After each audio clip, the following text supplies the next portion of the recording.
आपला वर्तमान व भविष्यकाळही उज्ज्वल करता आला पाहिजे. मनानं श्रीमंत असणारी माणसंच समाज घडवतात, असे प्रतिपादन व्याख्याते प्राध्यापक नितीन बानगुडे पाटील यांनी केले.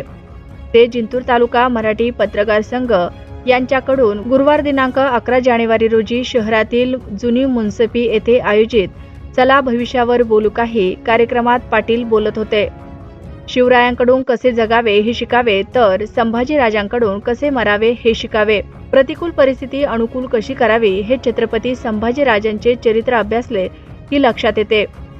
आपला इतिहास उज्ज्वल आहे, तसाच आपला वर्तमान व भविष्यकाळही उज्ज्वल करता आला पाहिजे, असे प्रतिपादन व्याख्याते प्राध्यापक नितीन बानगुडे पाटील यांनी केले.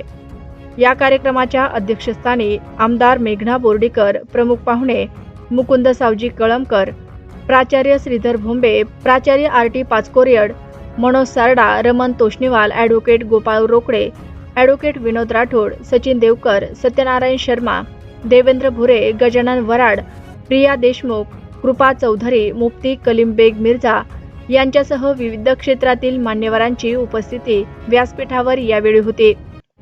पुढे बोलताना पाटील म्हणाले की ध्येय उंच असले की झेप देखील उंच घ्यावी लागते. त्यामुळे संघर्ष हेच प्रगतीचे आमंत्रण आहे. जो स्वीकारतो तोच पुढे जातो. विद्यार्थ्यांनी परिस्थितीचे कुठलेही कारण न देता येणाऱ्या प्रत्येक अडचणीला स्वीकारले पाहिजे. यामध्येच आपल्याला वाट मिळत असते. त्यामुळे आपल्या नियतीचे मालक बना, पण परिस्थितीचे गुलाम बनू नका, असे यावेळी बोलताना बानगुडे पाटील यांनी विद्यार्थ्यांसह उपस्थित प्रेक्षकांना मार्गदर्शन केले. यावेळी बोलताना आमदार मेघना बोर्डीकर यांनी सांगितले की शहरात नाट्यगृहासाठी 5 कोटी रुपयांचा निधी उपलब्ध झाला होता, परंतु जागेअभावी नाट्यगृह होऊ शकले नाही. येत्या काळामध्ये आपण नाट्यगृहासाठी जागा उपलब्ध करू आणि शहरातील रसिक प्रेमींसाठी सुसज्ज असे नाट्यगृह उभारण्यासाठी प्रयत्न करू. तालुक्यातील विविध प्रश्न पत्रकारांना पक्के घर बांधण्यासाठी आपण विधानसभेत पाठपुरावा करू व पत्रकारांचे विविध प्रश्न आपण सोडवण्यासाठी तत्पर असल्याचेही यावेळी आमदार बोर्डीकर यांनी सांगितले. कार्यक्रमाचे प्रास्ताविक सनफाहाचे अध्यक्ष शेख शकील, सूत्रसंचालन मोआ शेख, तर आभार शेहजाद पठाण यांनी मानले. कार्यक्रम यशस्वी करण्यासाठी मराठी पत्रकार संघाच्या सर्व पदाधिकाऱ्यांनी परिश्रम घेतले. या कार्यक्रमाला विद्यार्थी, महिलांसह नागरिक मोठ्या संख्येने उपस्थित होते. आचार्य बाळशास्त्री जांभेकरांनी 6 जानेवारी 1832 दर्पण या पहिल्या मराठी वृत्तपत्राची सुरुवात केली. खरं तर वयाच्या 20शीत असताना दर्पण सारखं वृत्तपत्र सुरू करून त्यांचं संपादकत्व भूषवणारे सगळ्यात कमी वयाचे पहिले संपादक म्हणून आचार्य बाळशास्त्री जांभेकरांचा उल्लेख करावा लागेल. वयाच्या 20शीतच ते मुंबईच्या एल्फिस्टन महाविद्यालयाचे प्राध्यापक म्हणून काम पाहत होते, हेही आपण लक्षात घेतलं पाहिजे. मराठी, संस्कृत, बंगाली, गुजराती, तेलुगू, कानडी, फारसी, फ्रेंच, ग्रीक, लॅटिन अशा तब्बल 10 भाषा आचार्य बाळशास्त्री जांभेकरांना येत होत्या. प्राचीन लिप्यांचा त्यांचा अभ्यास अत्यंत प्रचंड होता. विज्ञान, भूगोल, इतिहास याचं खोलवर ज्ञान त्यांना होतं आणि खऱ्या अर्थानं आद्य समाज सुधारक म्हणून आचार्य बाळशास्त्री जांभेकरांचा उल्लेख केला जातो. कारण वृत्तपत्राच्या माध्यमानं अस्पृश्यता, अंधश्रद्धा, स्त्रीदास्य अशा अनेक समाज सुधारणाच्या चळवळी त्यांनी चालू केल्या. आचार्य बाळशास्त्री जांभेकरांचं तेच कार्य जिंतूरचा पत्रकार संघ करतो आहे, याचं मनस्वी कौतुक आणि त्यांचं अभिनंदन आहे. खरं तर पराभव पहिल्यांदा रणात होत नाही, पराभव पहिल्यांदा मनात होतो.